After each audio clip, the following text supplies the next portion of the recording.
আসসালামু আলাইকুম। আমরা আসছি সেই কালামের বাড়ি, এই কালামের বাড়ির সামনে সেই কালামের বাড়ি,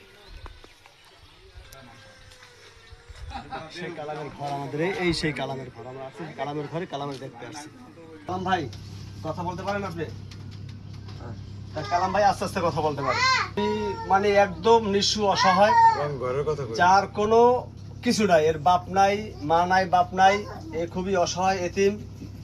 এই যে অসুস্থ হয়েছে এটা দেখার মতো না, মানে 24 ঘন্টার ভিতরে 12 ঘন্টা অক্সিজেন দিয়ে রাখা লাগে, এই অবস্থা আছে। এর অবস্থা বেশি ভালো না।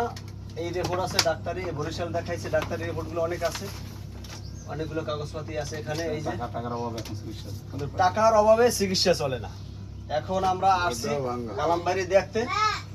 তবে আপনারা যদি কোনো হৃদয়বান ব্যক্তি থাকেন যে কিছু সাহায্য করবেন, এর নাম্বার স্ক্রিনশটে দেওয়া থাকবে। আপনার তার সাথে ফোনে কথা বললে ভালো মন্দ জানিয়ে তাকে কিছু আর্থিক সহায়তা করবেন, এটাই আপনাদের কাছে আমার অনুরোধ। আর ভিডিওটা সর্বোচ্চ শেয়ার করবেন আপনারা, যেন এই ব্যক্তি চিকিৎসা যেন করতে পারে। এখানে দেলার মুসলি আছে, শালম ভাই আছে। আচ্ছা, আপনারা আসছেন কালামবাড়ি দেখতে? আচ্ছা, যাই হোক, আপনারা আসছেন দেখতে, আমরা কালামবাড়ি আপনাদের কিছু আর্থিক সহায়তা আমরা করতে চাই। এটা আপনি তাকে আর্থিক সহায়তা করেন। এটা আমরা ওই ভিডিও দেখে এলাকার কিছু মানুষের তারা আর্থিক অনুদান করছে।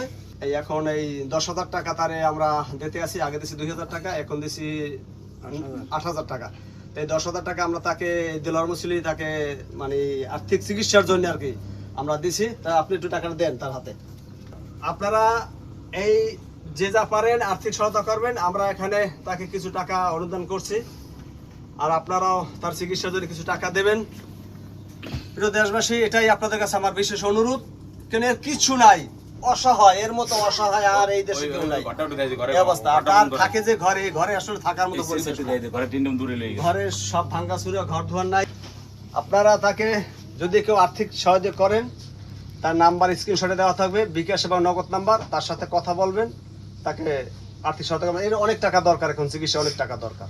এর সমস্যাটা হয়েছে লাঞ্চে পানি হয়েছে, ভালভে পানি হয়েছে, ভালভ নষ্ট হয়ে গেছে, লাঞ্চে পানি হয়েছে, মেরুদণ্ডে তার মেরুদণ্ড ফাঁকা হয়ে গেছে। কালাম ভাইয়ের মেরুদণ্ড ফাঁকা হয়ে গেছে। তাহলে মেরুদণ্ড ফাঁকা হয়ে গেছে। আপনারা একে একটু চিকিৎসা করবেন। আপনি উঠতে পারবেন? আপনি আস্তে আস্তে ওঠেন। এই আসলে দেখার মতো না। আপনার আমার বয়স কি আর এর কি বয়স? একটা ছোট একটা বাচ্চারা আছে এখান থেকে, কাছে বাচ্চা আছে না, এই একটাই শুধু বাচ্চা। তবে এই একটা বাচ্চার মুখের দিকে তাকাই আপনারা একটু দয়া করে আপনারা কিছু সাহায্য করবেন, যেহেতু এই বাচ্চারা কোথায় দাঁড়াইবে।